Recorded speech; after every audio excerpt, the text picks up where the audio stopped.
Lorusso's room will be taking a small break, but don't worry, we'll be back soon. Hey everybody out there in Radio Land. Welcome back to Lorusso's Room, the only talk show where we talk about our ideas, thoughts, and opinions, and most importantly, our studies and works with a variety of creative guests every week. I'm your host, Noah Lorusso, and I'm here with Bluesy Ben. We're gonna be talking about warm baths and how we feel when we jump inside. Now, without further ado, let's dive right in. This is Lorusso's Room. Welcome to Lorusso's Bath.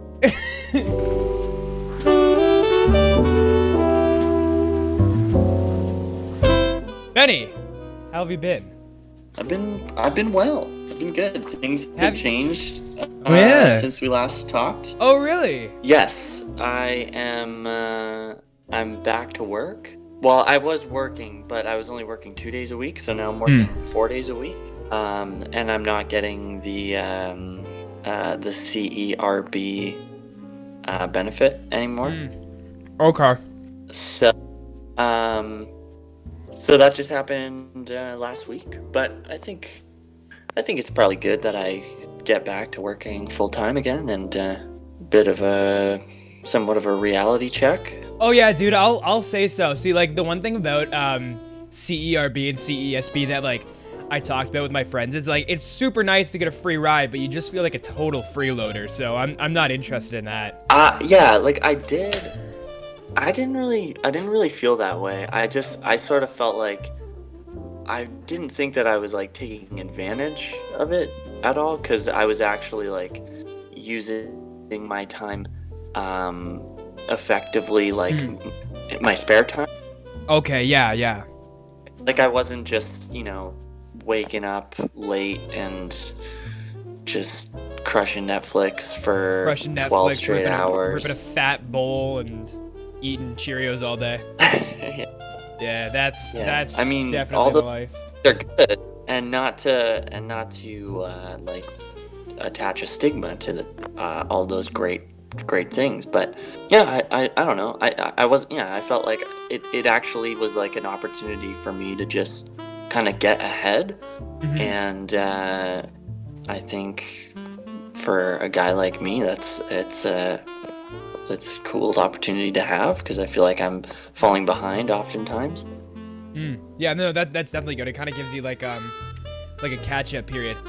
Ben, I wanted to ask. I've been seeing your Instagram lately, and it's getting me all, as you would say, jazzed about making stuff. And I'm really curious as to what's going on in that little brain of yours, Dr. Montgomery. First of all, before we go any further, I really want to say that I fucking loved that piece that you posted last night. That's like, it's almost like what do I say? It's like those line vaporwaves from the Windows XP media player. Right. I fucking loved that. I literally, like, I was like in bed and I was like, woo, that's hot. That's hot. That's what I did. Thank you. Yeah, so that is something that I started doing in school, and it's something that, like, because I feel like I don't have a whole lot of, I find like my favorite part about doing concept development was that there was no real clear sight of what the end game was, what the end goal was. And I think sometimes for me, the hardest part about doing a project is deciding like what to do and what it's gonna look like. And there's so many things that you can address, and it can take a long time to make all those like little decisions, right? But with all of those, I think last 3 posts, it goes with the idea of like, you don't really know what you're making until you just kind of get there. And so all of those are just pictures of different TV screens. And then what I've been doing, and there's probably like a better way of doing this, but this is just the way that I've been doing it. where I edit the photo, like the brightness and the saturation, and all of the different things that you can use in iPhoto, to try and like either flatten the image or basically just like anything that jumps out at me. I try to like either emphasize that or see what I can do to make the rest of the image kind of work with that portion of the image. Oh, that's super fun.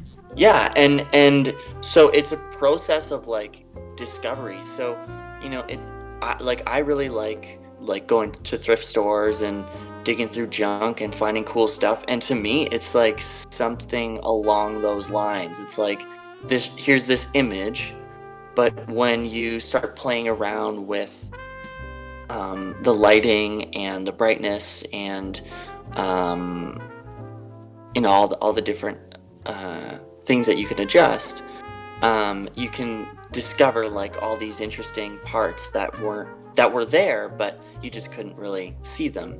But then so I'll take the iPhoto adjusted image and then I bring it to Instagram. And so Instagram offers another set of filters, like tools to be able to adjust the brightness again. And so because you reach a point in iPhoto where you can't go any further. So once you take it to Instagram, you can adjust it even more. And then once you post it, it saves the image to iPhoto. And then so I'll delete the image. I'll post the image on Instagram, then I'll delete it. And then I have the saved image that I posted back on iPhoto. So then I can, again, readjust it how I was prior to posting it to Instagram. Does that make sense? So it's just a cycle. So like each of those posts, those 3 posts, I probably posted it on Instagram like 5 times. So you're adjusting it in iPhoto 5 times and then adjusting it in Instagram 5 times. And it's just like, it's like very simple and it doesn't take that much time, and it's kind of like a bit of a doodle process. Like that's another way that I like to create, is without that clear direction, just like letting your body kind of move. Yeah, exactly. And intuitively just kind of like, looking at the different things that you can do and just kind of go with your gut on your decisions. Okay, yeah. Which I really like creating that way, but it does reach a point, and it has reached a point for me where I think it can kind of get in the way of actually like the process of learning. Like the process of discovery is learning, but like it's not as conscious. Like I'm not really understanding how to get where I get. Mm-hmm. I'm just kind of just playing around, and it's you're kind of, well, because the essence of play in that sense is like, basically what I'm gathering for what you're saying is like, the essence of play in that matter is just like kind of playing with what you know and what you have. And with that, I know what you're saying, because I find that too. Like I love to doodle, and I love to just make like little rinky-dink things that I think are fun. But I don't think there's no meat on those bones. We're just kind of making because like it's enjoyable. Mm-hmm. But when we do that, it's almost like we're not allowing ourselves to make consciously. It's almost like we're just like doing it instinctively because that's what we know how to do, if that makes sense. Yeah. That's kind of what I see it as.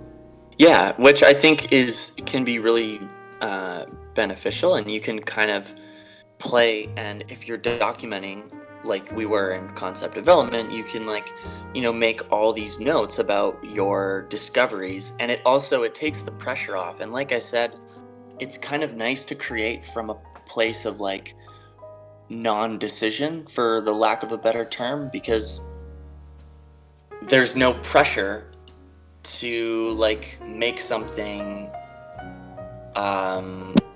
look good. There's no goal with it. I know what you're saying. Yeah.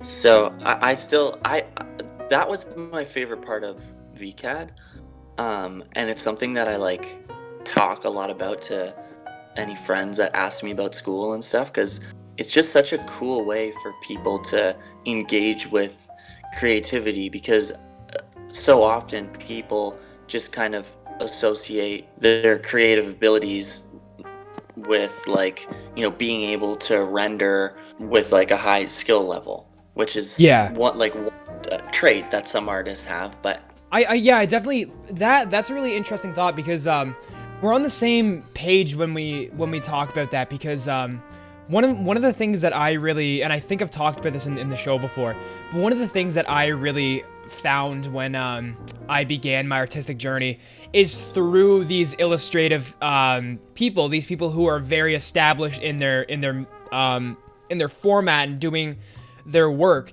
and especially with YouTubers and content creators that, and this isn't to discredit their work, I'm just saying this is kind of how they view it, I guess, but where those YouTubers that treat art as entertainment make art with the goal of making it into media. So they'll look at let's look at any art challenge. There's draw something with every red that you have, draw something with every blue that you have, or like use the most expensive or least expensive supplies to make something. I think that's kind of where we set these goals in our mind. And again, to bring it back to the like high-end illustrators that maybe don't follow that same notion, but it sets this target and this idea in our brain that there is a distinctive goal and level that you can be at with how far you can take your illustration. And the thing that I always point out when I say this is I remember watching illustrators like Casey Golden, Draw with Jazz, what's his name, Josiah Brooks, people like that, and seeing how they would make, because with Casey Golden, she really liked doing backgrounds that were within circles then, so like she'd take her compass or whatever, her protract, you know what I mean, the stupid round thing, but then she'd make like a little background, and then she'd put the character in it, and that's a process that she developed. But I think with that being said, it's like when I saw that, I thought that I needed to have a process immediately. I thought that I needed to grab my rulers and I needed to grab my mathematics to really grasp that idea. And with the artists that make entertainment from art, that's almost like, because in that sense, really a challenge is to see if you could do it or not, but I think that there's an expectation to see whether it's good or bad in that sense. And I think when they fail, or when it's not up to an expectation, that's almost a failure, and that's treated as a bad artwork because it doesn't meet the expectation of that challenge.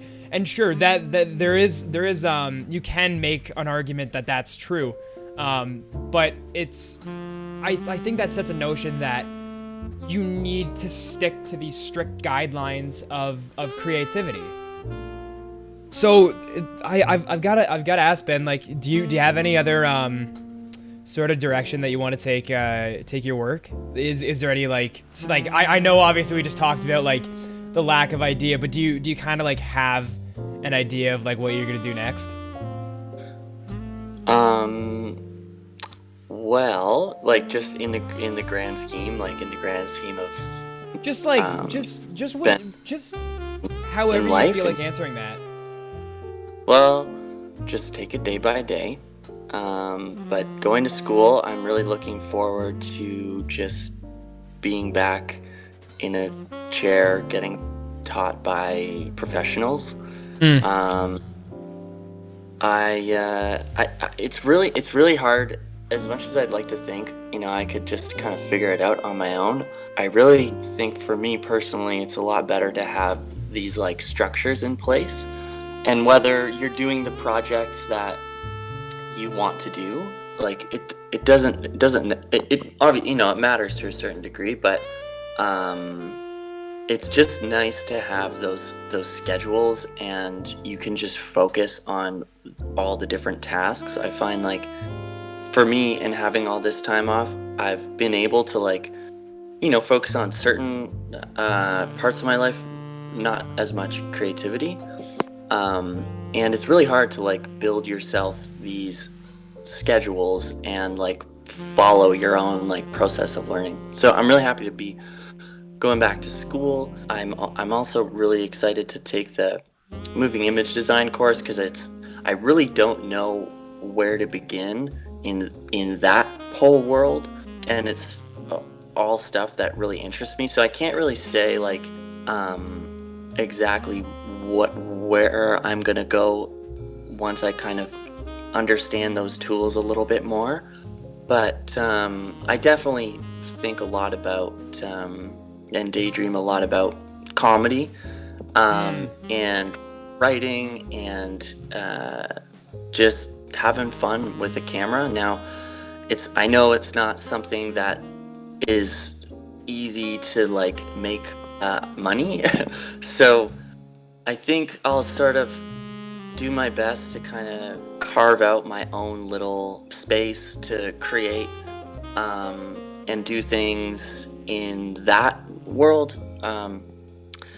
But also, I'm not exactly sure how far I'll take it, but I've always been really interested in letters and lettering, and like with my background in graffiti, I feel like I still have like this love for different types of letters, and so I'm looking to get more into like traditional sign painting and like working with a brush. Oh, that's fun. That's definitely fun. Yeah, so I've been interested in doing something like that for a while, but I haven't like gotten fully into it. But I did just set up like a little kind of painting space in my garage, and I've been wanting to do that for a while. So that's cool. So I'm gonna hopefully just keep plugging away at that. But then I am also really interested in graphic design. So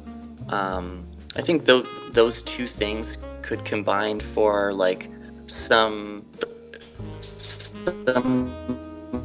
money, because at the end of the day you do have to make some. It can't just be CERB checks coming in the mail, which I don't get anymore.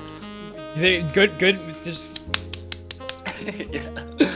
So yeah, I think it's hard though, like it's hard to know where to put your time and how much time you should put into it. And the things that I get excited about, I haven't really touched yet. And those are all the working with a camera, working with friends, and like just trying to make each other laugh, and possibly getting into animation. But I don't know. I feel like I have my head kind of in a bunch of different places. So I think that's the other good reason to go to school, is because you can give yourself a little more structure and direction. Yeah. Which I obviously lack. Yeah. Well, as you were saying, as you were talking, the analogy that I kind of made for the situation is, it's like the way that I've been seeing it is, weirdly enough, as like a bath, like, where art and making is kind of like our bath, and obviously like we want to take that bath, but we got to do a couple of things before we take that bath. So, in order to have that bath and to see where you go from there, you got to start running that faucet, and then you're probably gonna want your scented salts and your bubble bath and stuff. Exactly. Yeah. As like stupid and funny as this analogy is, that faucet, in order to take yourself anywhere, you've got to keep that faucet running so that you can eventually have that bath. And from there, you could be in the water for 10 minutes, you could be in the water for 20 minutes, but you don't necessarily know what's going to happen after that point. There's that goal point of kind of like having a small idea. It's like, I'm gonna take a bath. That's pretty open. But maybe you let the shower run over your head as you take a bath. You know, just like where's that gonna take you? And like those procedures, and kind of like right now, Ben, the way that I've seen it is you're in that stage of just letting that water run so you can, you know, go around and grab your shampoo and your rubber ducky and your scented salts and your candles to have that nice relaxing bath. And you know, it's totally okay to not know when you're actually in the bath, right? Okay, yeah. So when you're soaking, at what point, like, what is that part of the metaphor? I think the bath and like actually soaking is, I think ultimately that's because I feel like we might not always know what we're working towards, but we always have like that ingrain of like, I kind of know that I'm pushing towards something, whether it be something or completely nothing, but there's something there that like is the reason why I keep running that faucet. So I guess soaking in that tub could literally just be it could just mean your career path or creativity. In any case, I think for myself personally, I think that the soak kind of represents being clean. Yes, that too. But as long as I keep putting on deodorant and dry shampoo, I'll be fine. I promise. Because the way that I was kind of thinking about it when you're describing is, you know, I think as a creative person, you spend so much, and not necessarily as a creative person, but somebody who chooses to have a creative career, there's something from the outside looking in that's so like, it's so easy to fantasize and romanticize that, because it seems like it's just a nice warm bath, right? It seems like it's just a peachy lifestyle. You get to, you know, be your own boss, let's say, and kind of call the shots, and you get to work on like your own creative projects and this and that. But, you know, a lot of what being a creative or having a creative career is about is like, it's much more than just, let's say you're an illustrator sitting down and just creating whatever it is you want, right? Like there might be times when you get to do that, but it might not be the way that you're able to pay all of the bills to, let's say, keep the water running. So I feel like the warm bath is like these moments where you do get the opportunity to sit at your desk and work on a passion project and see it come to light and have people have it in their life. But am I making any sense? Yeah, totally. I think of course, like, analogies, like you can take it any way that you need to, because I feel like that's kind of like our truth speaking to us. Like, that's ourselves telling ourselves that's what we need to listen to. But in the sense that is true, and I think that was what I mean. But I think what I'm kind of trying to say is through just like being able to be creative and letting that tub fill up, that's kind of what we need, because I don't think there's it's no fun without rubber duckies. Bath time sucks without my rubber ducky. That's the moral of the story. Good night, folks.